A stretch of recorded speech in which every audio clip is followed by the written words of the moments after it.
बिल्कुल कांवड़ियों पर फूल बरसाएं, सारी चीज़ें करें, मगर देखिए सब धर्म के लोग हैं यहाँ पर। ये भारतवर्ष है, एक खूबसूरत यहाँ पर धर्म का कल्चर है। सिख समाज के लोग हैं जिसमें उनका गुरु गोविंद सिंह जयंती होती है, जिस पर उनको भी फूल वर्षा करनी चाहिए। पुलिस वालों के उनके भी पैरों को, वो भी नंगे पैर चलते हैं, उनके पैरों को भी मालिश करना चाहिए। उसके बाद ईस्टर होता है, ईस्टर पर क्या नाम है, क्रिश्चियन समाज के लोग क्या नाम है रोडों पर झांकियाँ निकालते हैं, वो भी नंगे पैर चलते हैं, उनको पर भी फूल की वर्षा होनी चाहिए। मुस्लिम समाज ईद और बकरीद की नमाज़ पढ़ता है, उन पर भी फूल की वर्षा करिए। और क्या नाम है, गर्म रहती है तो भाई पानी डालिए, गुलाब जल डालिए। तो एक समान अगर व्यवस्था होगी तो कोई आपत्ति किसी को नहीं होगी, मगर एक विशेष वर्ग को केवल सारी सुविधाएं अगर मुहैया कराई जाएंगी तो जाहिर सी बात है आपत्ति होगी। दूसरी बात मैं कहना चाहता हूं, चलिए इतने का जवाब ले लेते हैं। जो कांवड़ियों की बात की जा रही है, जो बात फरहान जी उठा रहे हैं, आते हैं इसका जवाब ले लेते हैं। आनंद, जो फरहान जी सवाल उठा रहे हैं आनंद जी, वो तो सही कह रहे हैं कि सबका पैर धोइए और सबका सम्मान करिए, केवल कांवड़ियों का क्यों? देखिए, सबसे बड़ी बात यह है कि चूंकि ओवैसी साहब की जो पूरी राजनीति वो कुल मिलाकर नफरत पर, विभाजन पर और बाकी चीजों पे, अब चूंकि कांवड़ियों पर फ्लावर बरस रहे हैं इसलिए वो फायर हो रहे हैं। और देखिए सबसे बड़ी बात है कि देश में की राजनीति बड़ी हावी है। आपको याद होगा कि मनमोहन सिंह जैसे पढ़े लिखे और अर्थशास्त्री प्रधानमंत्री ने कहा कि देश के संसाधनों पर पहला अधिकार मुसलमानों का है। और अभी 6 दिन पहले गुजरात कांग्रेस के प्रदेश अध्यक्ष जगदीश ठाकुर ने कहा है कि देश के संसाधनों पर सबसे पहला अधिकार मुसलमानों का है। इस पर एआईएमआईएम कभी नहीं कहती है। धर्मनिरपेक्षता की बात करने वाली एआईएमआईएम कभी नहीं कहती है कि यह बयान गलत है। जब मजार पर हिंदू वेश धारण कर मजार पर तोड़फोड़ की जाती है तब ओवैसी साहब कुछ नहीं बोलते हैं। जब ओवैसी साहब के भाई जो है हिंदू देवी देवताओं को अपमानित करते हैं, गाली देते हैं, तब भी वो कुछ नहीं बोलते हैं। जब इनके नेता हिंदुओं को देख लेने की धमकी देते हैं तब भी ये कुछ नहीं बोलते हैं। हाँ, इनको तकलीफ तब होती है अब चूंकि लंबे समय तक 2014 से देश में और 2017 से पहले उत्तर प्रदेश में मुस्लिम तुष्टीकरण की एक लंबी राजनीति रही और मुसलमानों को खुशमित पल्लवित करने का, उस राजनीति को काम करने का, रेवड़ी बांटने का काम होता रहा।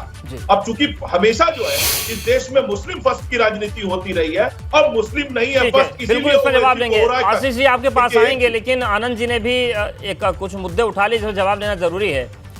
देखिए ये सवाल फरहान जी आएगा क्योंकि जब आपके नेता के भाई ये कहें कि 15 मिनट पुलिस हटाओ फिर देखो हम हिंदुओं को क्या करते हैं। अभी वीडियो वायरल हुआ था कि हिंदू देवी देवताओं को उन्होंने क्या क्या नहीं कहा, और उसके बाद फिर जुमे की नमाज के बाद किस तरीके से पत्थर चलाने वालों का समर्थन किया गया वो भी सबने देखा। मुझे तो उसमें आपके नेता क्यों नहीं बोलते फरहान जी? मुझे थोड़ा सा कौन सा कष्ट हो जाता है आपके नेता को? देखिए आनंद जी को थोड़ा सा और बोल लेने दीजिए, वो बार बार बोल चुके हैं। अब उनके बोलने से सवाल उठाया है, मैं बोलता क्या दिक्कत है आपके नेता को? बोल चुके हैं? हाँ बिल्कुल बोल चुके हैं। ठीक है मैं बोलता ठीक है। पुलिस नियमावली में ऐसे कई अधिकारी सस्पेंड हुए हैं जिन्होंने नेताओं के पैर छू लिए। ठीक है, पुलिस नियमावली में ये लिखा हुआ है कि आप वर्दी पहन के किसी के पैर नहीं छुएंगे, किसी के आगे झुकेंगे नहीं, ये शपथ ली जाती है और ये पुलिस नियमावली में है। अगर कांवड़ियों के वो पैर को वर्दी पहन करके क्या नाम है मालिश कर रहे हैं, उनके मलहम लगा रहे हैं, तो क्या ये पुलिस नियमावली हुई? योगी सरकार ये देश के कानून में ये नहीं लिखा क्या फरहान जी कि आप सांप्रदायिक दंगा नहीं करवाएंगे, आप ऐसी भाषा नहीं बोलेंगे किसी के धर्म को चोट पहुंच जाए? मतलब आप उतना ही नियम पढ़ेंगे जितना बीजेपी पर लागू होगा, आप जो कर देंगे वो नियम के बाहर हो जाएगा, आप उसको पढ़ेंगे नहीं। अच्छा ये बताइए, आप ये बताइए, अभी बीजेपी के प्रवक्ता कह रहे थे कि क्या नाम है भगवा पहनकर मजार में तोड़फोड़ करते हैं।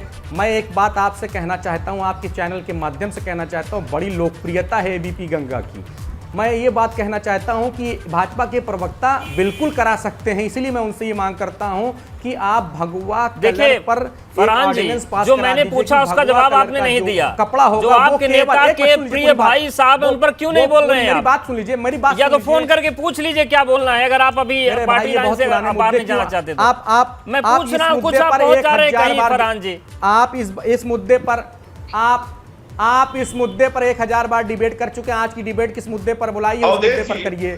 सर, नहीं तो सवाल आपसे भी होंगे ना, डिबेट बुला, इसके लिए आप स्पेशल एक कोई डिबेट बुला लीजिए। सवाल आनंद जी से भी होंगे, फरहान जी से भी होंगे, आशीष जी के से भी होंगे। आपको कहता रहा हूं ना, अगर आप किसी पर सवाल उठाएंगे तो आपको भी जवाब देना पड़ेगा ना, क्योंकि नैतिकता की बात आप कर रहे हैं। तो आपके नेता कितनी नैतिकता निभा रहे हैं?